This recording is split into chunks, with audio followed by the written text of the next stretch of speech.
Looking to elevate your COMLEX prep? Dive into RemedyOMM.com. Discover our comprehensive question bank, expert lectures, and personalized consultation services, all tailored for your success. Join the community of achievers. Visit RemedyOMM.com today and take the next step in your medical journey. Hello everybody, welcome back to Remedy OMM. Today we will be going over one of the more high-yield topics, innominate dysfunctions. In this lecture, we will teach you how to diagnose innominate dysfunctions. To diagnose innominate dysfunctions, there are a few bony landmarks to know. Anteriorly, we have the anterior superior iliac spine, also known as the ASIS. You also have here the pubic ramus, which is less high yield but important to know for a few dysfunctions coming up.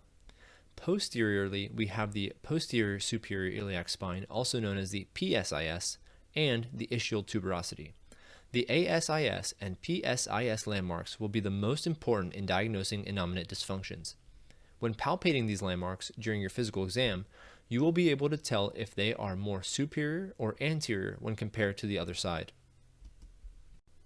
In addition to palpating the landmarks and figuring out which are more superior and inferior, you'll also need to perform a standing flexion test. The standing flexion test allows us to determine which side has a dysfunction. Have the patient stand shoulder width apart, palpate just inferior to the PSIS on both sides, and have the patient bend forward as if they are trying to touch their toes. As the patient is performing this motion, you want to observe which side moves first and furthest. That will be the side that is considered positive.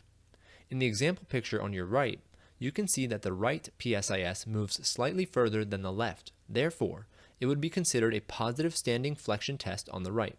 So we know that the right innominate is the side with the dysfunction. Once you have palpated your bony landmarks and performed the seated flexion test, you are ready to put your information together to make a diagnosis of an innominate dysfunction.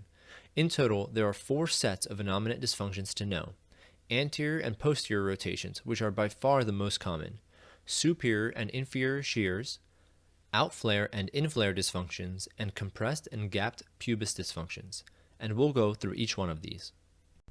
Before we look at the diagnoses, I just want to touch on this technique to help you answer test questions.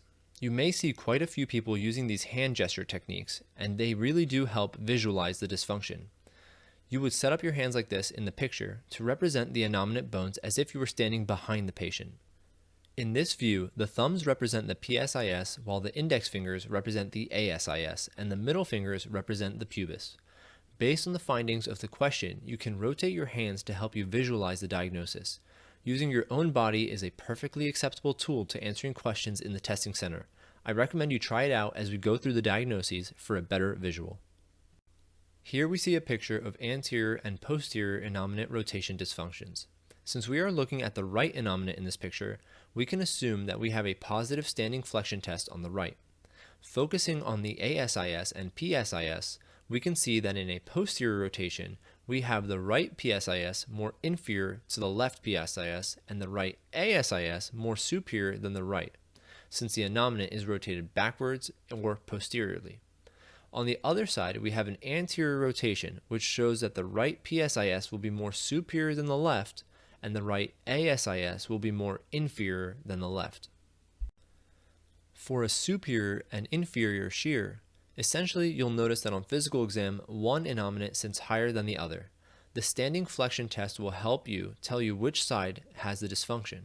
So if the left innominates ASIS and PSIS seem more superior, but the standing flexion test is positive on the right, then you know you have a right inferior innominate shear. In addition, some questions do like to ask about leg length discrepancies. And simply put, the side that's more superior will seem shorter, as you can see in the bottom half of the picture.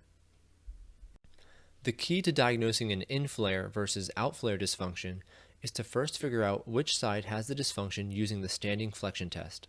Then, from the anterior side, you will use the distance from the umbilicus to the ASIS to determine if there is one innominate that is further or closer to the umbilicus.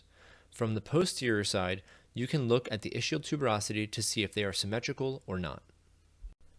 These are 2 low-yield diagnoses and rarely come up, but essentially, with a gapped pubis, you will be able to palpate a gap between the 2 pubic rami, and it will usually be tender. And with a compressed pubis, you will be able to palpate a bulge or bump at the pubic symphysis, and again, the area will usually be tender as well. That's all I have for you today. I know that's a lot to take in. We have a few practice questions in the next video to help you out. Check out that video now. Please like, subscribe, and support our channel. If you have any questions, please don't hesitate to comment below. We will see you guys in the next lecture.